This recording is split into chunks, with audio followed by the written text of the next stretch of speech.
스올에 내려가게 하라. 아멘.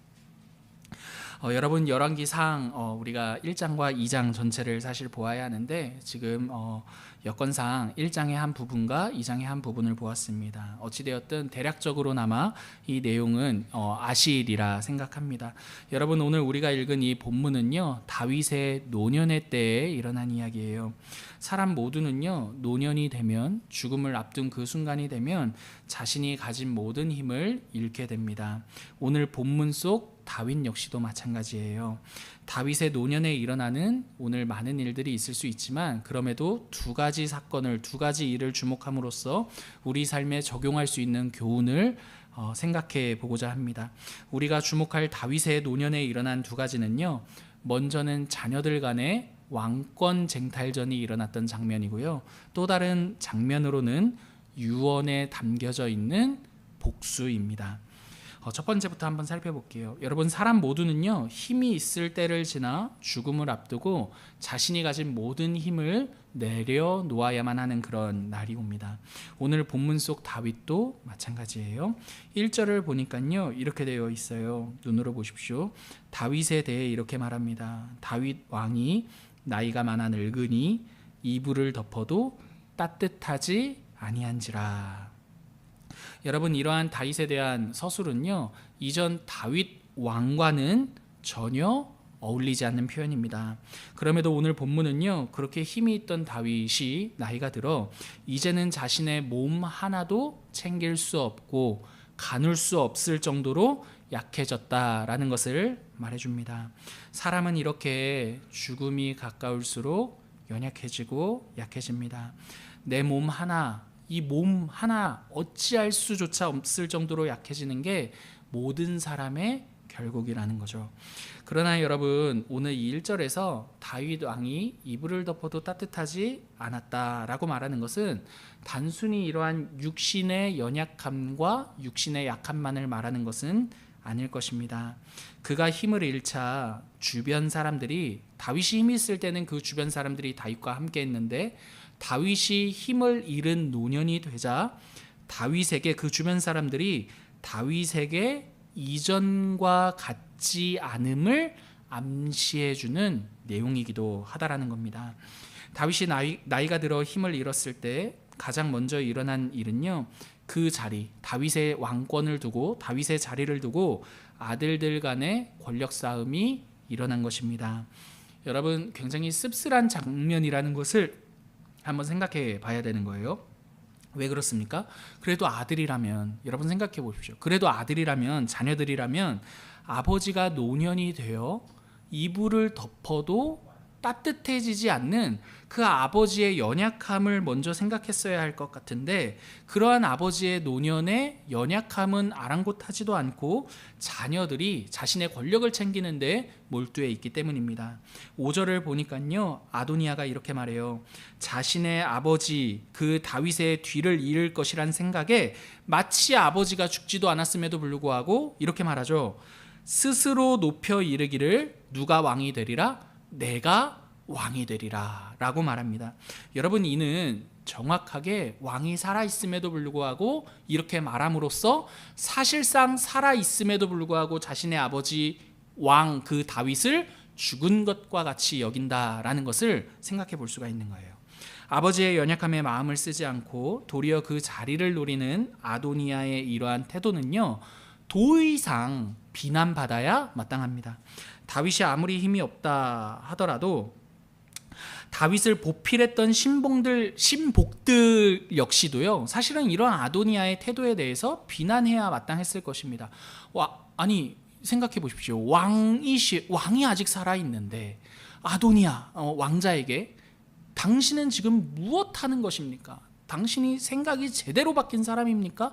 여러분, 이런 고언이라도 있었어야 할 것 같은데 어떻게 합니까? 다윗의 신복들 가운데 군사령관인 요압과 제사장 아비아달은요, 오히려 자신의 정치적인 노선을 지금 누구에게 정합니까? 아도니아에게 대고 있다는 것을 볼 수가 있어요. 7절 보십시오. 아도니아가 수르야의 아들 요압과 제사장 아비아달과 모이하니 그들이 따르고 도왔다라고 말하고 있죠. 아도니아를 중심으로 다윗의 왕권을 이으려는 이러한 시도, 이러한 시도들은요 주변인들에게 영향을 미쳤습니다. 파장이 일어났던 거예요. 가장 먼저 가장 왕권을 잇는 데 있어서 가장 큰 라이벌인 솔로몬을 배제합니다. 그도 그렇게 솔로몬은요 어찌 보면 자신보다 더 유력한 차기 왕권 주자였기 때문입니다. 다음으로 선지자 나단을 배제해요. 나단 선지자는요 이러한 전체적인 판도 안에서 자신의 할 일을 하는데 어떠한 일을 하느냐면요, 먼저 밧세바를 앞세워서요 다윗에게 하나님이 하셨던 약속을 기억나게 합니다. 그것이 무엇이냐면 솔로몬을 통해 너의 왕권을 이어 성전을 짓게 할 것이다 라는 약속이거든요. 그래서 밧세바를 앞세워서 다윗에게 약속을 기억나게 하며 그 후에 나단 자신이 다윗 앞에 나타나 그 약속을 확정짓겠다라고 함으로써 솔로몬을 왕으로 세우자라는 계획을 세웁니다. 그게 11절부터 31절의 내용이 돼요. 이러한 나단의 계획대로 다윗은 밧세바와 나단의 말을 듣고 솔로몬을 자신의 뒤를 잇는 왕으로 세워라 라고 명령을 해요. 그게 32절과 40절의 내용입니다. 야도니아와 솔로몬 간에 긴박하게 일어나고 있는 이러한 왕권 쟁탈전을 보면서요, 여러분 우리는 이렇게 그냥 왕권 쟁탈전이 있었구나가 아니라 사실은 굉장히 씁쓸해할 법한 다윗을 한번 생각해 보아야 할 것입니다. 여러분 지금 왕권을 두고서는요 굉장한 초유의 관심이에요. 누가 이 왕권을 차지할 것인지. 그러나 여러분 정작 다윗의 노년을 맞이한 다윗에게는 아무도 관심을 두고 있지 않죠. 1절을 시작하며 다윗이 이불을 덮어도 따뜻하지 않았다라는 것은요 때문에 비단 그 자신의 육신만을 의미하는 것은 아니었습니다. 다윗은요 자신이 아닌 자신의 왕권에만 관심을 두는 사람들로 인해서, 심지어 자녀들도요, 그리고 아내 역시도요, 그러한 주변인들로 인해 이불을 덮어도 채워지지 않는 그러한 쓸쓸함과 그러한 씁쓸함이 바로 이불을 덮어도 따뜻하지 않았다라는 내용에 있다라는 것을 생각해 볼 수가 있는 거죠. 여러분 이는 마치 이런 상황일 거예요. 부모님이 위독하세요. 부모님이 위독하셔서 오늘 내일 하세요. 근데 자녀들은 부모님의 재산을 누가 이을 것이냐, 누가 가져갈 것이냐를 가지고 막 싸우는 거예요. 여러분 그럼 침상에 누워있는 부모의 마음이 어떻겠습니까? 그 모습은 또 어떠하겠습니까? 굉장히 씁쓸하고 쓸쓸한 마지막 모습이라는 것을 생각해 볼 수가 있는 거죠. 사랑하는 성도 여러분, 죽음 앞에서 이러한 쓸쓸함을 겪는 것은요 비단 다윗뿐만 아니에요. 어찌 보면 우리도 마찬가지일 수 있을 것 같습니다. 우리도 죽음 앞에서 내가 가지고 있는 모든 힘을 내려놓고 잃는 자리에 세워지기 때문입니다. 여러분 우리의 그나마 고운 이러한 외모도 그 죽음 앞에 섰을 때는 다 사라지게 되겠죠. 내가 가진 재력 역시도 이제는 다 놓고 잃는 자리에 세워집니다.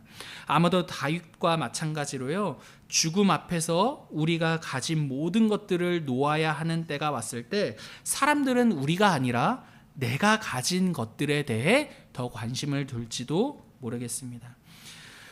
이렇게 사람은요 여러분, 내가 가진 무엇인가가 아닌 내가 존중받고 내가 관심받기를 원해야 합니다.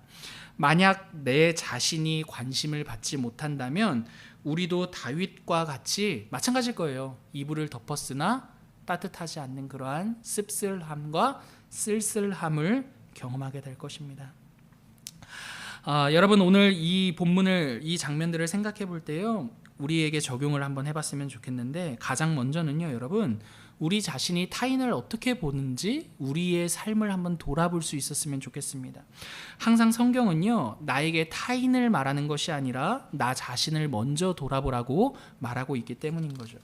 그러므로 여러분 오늘 본문을 생각해 봤을 때 우리는 저 사람은 내가 아니라 내 조건을 보는 사람이야, 나도 다윗처럼 씁쓸하고 쓸쓸하다, 여러분 이렇게 적용할 게 아니라 가장 먼저는요 우리가 혹시라도 누군가를 그렇게 씁쓸하게 만들거나 쓸쓸하게 만들고 있는 것은 아닌지 살펴보아야 할 것 같습니다. 나의 남편이나 나의 아내나 나의 자녀들을 그렇게 씁쓸하고 쓸쓸하게 가만두고 있는 것은 아닌지 말입니다. 여러분, 오늘 본문을 보면요, 다윗에 대해 동일한 표현이 2번 등장해요. 1절 보시면 늙으니가 나오죠. 1장 15절도 보시면 심히 늙었으므로 라는 말이 나와요. 늙었다라는 말이 2번 반복되고 있어요. 여러분, 다윗은 늙어 있습니다. 힘이 없는 노인이 되었어요. 그러나 아무도 다윗을 그렇게 심히 늙어 힘을 잃은 연약한 한 사람으로서 주목하고 관심을 갖지 않아요. 여러분, 만약에 다윗의 이 심히 늙었다라고 하는 다윗의 주름을 봐줄 수 있는 사람이 단 한 사람이라도 있었다면 심히 늙어 있는 그 노인, 그 다윗을 내버려두고 그 노인이 가지고 있는 자리를 차지하기 위해 서로 위협하는 일들은 일어나지 않았을지도 모릅니다. 여러분, 일전에요, 한 목사님께서 해주신 이야기가 기억나는데, 한 목사님께서 성도님과 어떤 문제가 있었대요. 한 수십 년을 같이 한 교회에서 섬겼던 성도님인데, 그 성도님도 젊었을 때, 목사님도 젊었을 때 만난 거죠. 근데 둘 다 이제 70이 가까워지는 나이가 된 거예요. 근데 그때 됐을 때 한 문제로 인해 꽝 부딪혔답니다. 정말 관계가 이제는 깨지고 헤어져야 되는구나, 이런 상황이었대요. 근데 목사님께서 용기를 내서 그 집사님 앞에 찾아갔대요. 근데 그 집사님과 이런저런 대화를 하려고 딱 마주 봤는데, 그 집사님의 다른 것들이 보이는 게 아니라 그 성도님의 주름이 눈에 들어왔대요. 근데 그 순간 이 목사님 마음에, 김 집사, 언제 이렇게 늙은 거야? 언제 이런 시간이 지난 거지? 라는 그 긍휼한 마음이 싹 들어왔대요. 이제는 이렇게 우리가 나이 들어 늙었구나라는 사실이 마음에 들어왔대요. 그 생각에 막 쟁점을 다투던 사는 사라지고 사람이 남게 되었다. 사는 사라지고 사람이 남았다. 그러면서 그 어려움을 함께 극복하게 되었다라는 이야기를 해주신 이야기를 들은 적이 있었어요. 사랑하는 성도 여러분, 신앙이라는 것은요, 바로 이렇게 사람의 연약함 있잖아요. 그 상대의 그 주름, 그 연약함이 우리의 눈에 들어오는 것입니다, 여러분. 그 사람의 연약함이 우리의 눈에 들어오고 그 사람의 힘없음이 우리의 눈에 들어올 때 비로소 그 사람이 가진 능력과 자리가 아니라 그 사람을 한 존재로 볼 수 있다는 거예요. 여러분, 대부분 우리가 상대를 악마처럼 만드는 이유가 무엇인 줄 아세요? 그 사람이 가지고 있는 천성적인 연약함이 있음에도 불구하고 그 연약함을 놓쳐버렸기 때문입니다, 여러분. 그 사람이 가진 주름이 우리 눈에 보일 때, 그 사람이 가지고 있는 연약함이 우리 눈에 보일 때, 그 사람이 심히 늙어서 어찌할 바 모르는 그 사람의 연약함이 우리 눈에 보일 때, 여러분, 비로소 우리 역시도 그 상대를 우리 눈에 들여보낼 수 있으며 긍휼히 여길 수 있다는 거죠. 여러분, 부모가 자녀를 그럼에도 불구하고 많은 자녀가 엄청 속색이지 않습니까? 근데 그럼에도 불구하고 그 불효를 저지르는 그 자녀를 그럼에도 불구하고 용납하는 이유는 단 하나입니다. 왜 그렇습니까? 그 자녀가 가장 약할 때를 부모는 보았기 때문이에요. 여러분, 배에서 나와 누군가를 의지하지 않고서는 자신의 목숨 하나 가눌 수 없는 응애 정말 그 핏덩이를 자녀의 그 핏덩이와 같은 모습을 부모는 보았죠. 세상에서 가장 약한 존재를 보았기 때문에 부모는 그 자녀를 제 아무리 모두가 손가락질을 할지라도 손가락질을 할 수가 없어요. 모두가 악마라고 손가락질 할지라도 악마라 말할 수 없는 게 부모의 마음이죠. 아무리 못난 자식일지라도 그 자녀의 약함을 알기 때문에 그 자녀를 공감하며 긍휼히 여기죠. 사랑하는 성도 여러분, 하나님도요, 우리를 그렇게 보십니다. 하나님께서 우리를 사랑하실 수밖에 없는 것은요, 우리가 얼마나 연약한 사람들인지를 아시기 때문이에요. 삶이 잘 나갈 때는요, 한없이 우리의 콧대가 높아져요. 그렇게 콧대가 높아지면 우리는 언제 그랬냐는 듯이 우리의 연약함과 우리의 약함을 싹 감춥니다. 전혀 그렇지 않은 척을 하면서 사는 거예요. 부족한 것이 없는 것처럼 말하고 행동해요. 그러나 내가 가진 어떠한 것으로도 가려지지 않는 우리 존재적인 그 약함 있잖아요. 그 연약함에 하나님은 주목하시죠. 그리고 우리의 약함을 보고 함께 아파하세요. 그래서 완전하신 하나님이신 예수 그리스도께서요, 완전한 사람이 되신 거죠. 왜요? 우리의 연약함을 보고 가만 보고 계실 수가 없으셔서요.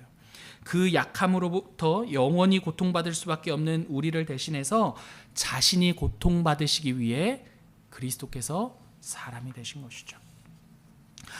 여러분, 다윗은요 비단 몸만 늙고 약해진 것이 아니었어요. 다윗의 마음도 늙고 약해진 것을 보게 돼요. 솔로몬이 다윗의 뒤를 이을 때 다윗이 솔로몬에게 유언을 남기거든요. 그게 2장 1절부터 9절이에요. 근데 그 유언을 보면요, 우리가 전혀 생각하지 못한 유언 하나가 등장합니다. 바로 시므이를 죽이라 라고 말하는 내용이에요. 9절 한번 보실까요? 제가 읽어드릴게요. 그러나 그를, 시므이예요, 무죄한 자로 여기지 말지어다. 너는 지혜 있는 사람이므로 그에게 행할 일을 알지니 그의 백발이 피 가운데 스올에 내려가게 하라. 피 가운데, 여러분, 스올은요 죽음을 상징하는 장소입니다. 스올 가운데, 지옥이거든요. 스올 가운데 내려가게 하라. 여러분, 시므이를 죽이라 말하는 거예요. 여러분, 시므이는 다윗이 압살롬으로부터 도망갈 때요 다윗을 찾아와 저주한 사울 집안의 사람이죠. 근데 여러분, 그때 다윗은 분명 시므이를 향해 죽이겠다라고 하는 자신들의 신복들을 향해 시므이를 가만두라고 말했어요. 하나님께서 시므이의 입을 통해 하시는 일이라고 말했죠. 그리고 압살롬이 죽고 예루살렘으로 돌아올 때 시므이가 다윗에게 용서를 구하자 그때 실제로 용서를 하는 장면도 등장합니다. 때문에 여러분, 다윗이 마지막 말 중에 시므이를 죽이라 말한다라는 것은 생각하지 못한 일이에요. 그래서 여러분, 어떤 학자는요 다윗이 실제적으로는 한 번도 시므이를 용서한 적이 없었다라고 말하는 학자들도 있습니다. 그런데 여러분, 저는 이 유언이요 다윗의 노년에 볼 수 있는 다윗의 또 다른 연약함이라고 생각을 합니다. 여러분, 노년에 여러모로 사람의 마음이 연약해지면 잘 용서했다라고 생각했던 여러 내용들 가운데 그럼에도 용서하지 못했던 것, 잘 덮어놨다고 생각했는데 그럼에도 노년이 되어 마음이 약해지면 그 덮어놨던 것들이 삐쭉삐쭉 삐쳐나오는 것을 경험하게 됩니다. 자신에게 가장 치욕스러웠던 때를 떠올리게 되고 그때의 상처를 곱씹게 되더라는 거예요. 다윗이 시므이에 대해 말하는 이 장면은요 아마도 다윗이 자신의 약해진 마음을 따라 솔로몬에게 명령하고 있다라는 것을 생각하게 돼요. 물론 학자들 중에는 새롭게 세워질 솔로몬의 왕권 앞에 더 이상 사울의 집안의 대적, 이 흔적을 남겨서는 안 되기 때문에 다윗이 이러한 명령을 하는 것이다 라고 말하기도 합니다. 그러나 오늘 본문이요 계속해서 다윗의 늙음을, 그 연약함을 강조한다라는 것을 생각해 볼 때 이 역시도 이 다윗의 마음이 연약해졌기 때문에 일어난 일이라는 것을 우리가 한 번쯤 생각해 볼 수가 있을 것 같아요. 실제로 여러분, 우리 주변 역시도요 사람이 늙어갈 때 이러한 연약함이 있다라는 것 보지 않습니까? 여러분, 늙으면 더 잘 삐져요. 아시죠?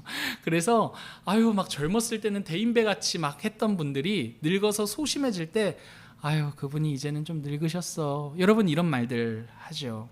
과거에 매여 여전히 용서하지 못하는 경우가 나이 들어 우리 주변의 모습 가운데 왕왕 볼 수 있기 때문입니다. 우리 역시도 예외가 아니겠죠. 사랑하는 성도 여러분, 이러한 다윗의 마지막 유언에 등장하는 시므이에 관련된 내용은요 다윗의 노년에 드러나는 연약함을 말해줍니다. 여러분, 사람은요 누구나 이러한 오늘 본문에서 살펴보는 연약함이 있습니다. 힘이 있을 때는 어떻게 해서든지 가려낼 수가 있어요. 그러나 여러분, 우리의 노년에 갈 때요 어쩔 수 없이 우리가 가지고 있는 연약함들은요 가릴 수 없는 채로 모두 다 드러나게 될 것입니다. 죽음을 앞두고 우리 역시도 다윗과 별반 다르지 않는 모습일 거라는 거예요. 그러나 다윗의 죽음은 다윗의 연약함만 남기지 않습니다. 왜냐하면 우리가 아는 것처럼요, 다윗의 삶에 하나님이 함께 사셨기 때문입니다. 만약 다윗의 삶에 하나님이 계시지 않으셨다면 다윗은 그저 잘 나가다가 그 끝이 좀 초라해졌어. 여러분, 이런 평가밖에 들을 게 없었을 거예요. 그러나 여러분, 다윗의 한 인생을 쭉 볼 때 그 다윗의 연약함을 가리고도 남을 하나님이 다윗의 삶에 남았다라는 것을 생각해 볼 수가 있는 거죠. 여러분, 우리가 아는 것처럼 다윗의 이 연약함 속에요, 하나님이 함께 하셨습니다. 그리고 하나님께서는요, 다윗의 삶 전반을 통해 하나님 자신이 어떠한 하나님이신지를 이스라엘에게 나타내셨습니다. 그 결과 다윗의 연약함이 하나님의 하나님 되심을 가릴 수 없음을 보게 돼요. 그게 여러분 바로 성경 기자가요, 다윗의 삶을 굳이 미화시키지 않고 있는 그대로의 그 모습, 그 마지막을 이렇게 기록하고 있는 이유가 됩니다. 다윗이 아무리 연약하더라도 다윗의 삶을 통해 무엇이 남을 것이기 때문에 하나님이 남으실 것이기 때문이죠. 사랑하는 성도 여러분, 우리 모두도 연약합니다. 사람은요, 결코 대단하지 않아요. 사람 모두 다 연약함을 가지고 있어요. 그러나 그럼에도요, 여러분, 우리의 삶을 돌아볼 때 우리는 사람의 대단함을 주목하는 것에 익숙한 것 같습니다. 그 사람이 가진 대단함과 위대함을 가지고서요, 야, 그것 봐, 그 사람 서울대 나왔대, 그러니까 이렇게 잘 되는 거야. 야, 그 사람 봐, 직장 보니까 명문 그런 직장 출신이었대. 그 사람 보니까 돈이 얼마나 많은지. 여러분, 그 사람이 누리는 그 결과를, 그 사람의 위대함에 포커스 맞추고 싶은 게 사람의 마음이라는 거예요. 하지만 여러분, 이러한 사람에 대한 평가와 판단과 시선은요, 사람이 어떤 존재인지를 오해하는 거예요. 어떤 존재인지를 모르는 겁니까? 사람이 얼마나 깨지기 쉬운 연약한 존재인지를 모르는 거죠. 그러다 보면 자연스럽게 하나님도 오해하게 됩니다. 사랑하는 여러분, 다시 한 번 더 말씀드려요. 여러분, 우리는 연약합니다. 아무리 우리가 왕년에 대단함을 가지고 있었을지라도요, 그 대단함이 우리의 연약함을 가릴 수 없어요. 성경은 집요하게 우리가 얼마나 연약한 사람들인지를 집요하게 말해줍니다. 많은 성경 속 인물들을 통해서 말이죠. 다윗도 오늘 그러한 마지막 노년의 모습을 우리에게 보여주고 있어요. 그러나 여러분, 다행인 것은 하나님께서 이렇게 연약한 우리를 긍휼히 여기시고 불쌍히 여기시며 우리와 그럼에도 불구하고 함께 하신다라는 사실입니다. 때문에 여러분, 오늘 본문은요, 다윗의 위대함을 억지로 꾸며내지 않아요. 다윗의 노년을요, 있는 그대로 우리들에게 말해주고 있는 거죠. 사랑하는 성도 여러분, 우리도 마찬가지입니다. 우리의 연약함을 살피시는 하나님이 계시기 때문에요, 우리도 우리의 연약함을 굳이 그렇게 막 미화시킬 필요는 없어요. 여러분, 우리의 연약함을 마주하십시오. 왜 그렇습니까? 그 연약함 가운데 하나님이 우리와 함께 하시기 때문입니다. 우리의 인생에 함께 하시는 하나님으로 인해 우리의 연약함이 남는 것이 아니라, 그럼에도 불구하고 그 연약한 우리와 함께 하시는 하나님의 위대하심이 남을 것이기 때문이죠. 사랑하는 성도 여러분, 하나님께서 우리의 연약함을 살피신다는 데에 우리에게는 다윗보다 더 확실한 증거가 있어요. 바로 예수 그리스도이죠. 예수님께서는요, 우리의 연약함을 자신이 대신하신 하나님의 아들입니다. 그분의 이름이, 또 다른 이름은 임마누엘이에요. 임마누엘 무슨 말입니까? 연약한 우리와 영원히 함께 하시겠다라는 거죠. 여러분, 연약한 사람과 함께 있으면 연약해지는 겁니다. 왜요? 그 사람의 연약함이 나의 것이니까. 그래서 여러분, 사회적으로 지위 있고 능력 있는 사람은요, 능력, 사회적으로 나보다 지위가 되지 않는 사람과 함께하고 싶지 않아요. 왜요? 내 사회적 지위가 그 사람에게 맞춰지는 것이니까, 약해지는 것이니까요. 여러분, 예수님의 이름이 임마누엘이라는 것은요, 그 연약한 우리로 인해 당할 수치를 개의치 않고 우리와 함께 하시겠다라는 뜻입니다. 우리와 이렇게 영원히 함께 하겠다 하시는 예수 그리스도로 인해 여러분, 우리는 이제 더 이상 우리의 연약함으로 인해 낙심하지 않을 수 있게 되었습니다. 사랑하는 성도 여러분, 그러므로 우리의 연약함을요, 우리의 의로움으로 억지로 덮으며 미화해야만 한다라는 강박으로부터 벗어나서요, 우리의 연약함을 긍휼히 여기시며 우리와 함께 하시겠다 말씀하신 그 예수 그리스도께 나아가십시다. 여러분, 있는 모습 그대로 나아가십시다. 우리의 연약함을 마주할 때 도리어 예수 그리스도로 인해 우리의 삶을 용기 내어 살 수 있다라는 것을 기억하시기를 바랍니다. 여러분, 우리의 힘은요, 우리 자신이 아닌 우리와 영원히 함께 하시겠다라고 말씀하신 예수 그리스도입니다. 그 예수 그리스도를요, 우리의 점점 노년에 가까워지는 것 아닙니까? 그 노년 끝까지 우리의 힘으로 여기며 우리의 자랑으로 여기며 살아가시는 저와 사랑하는 성도님들 되시기를 간절히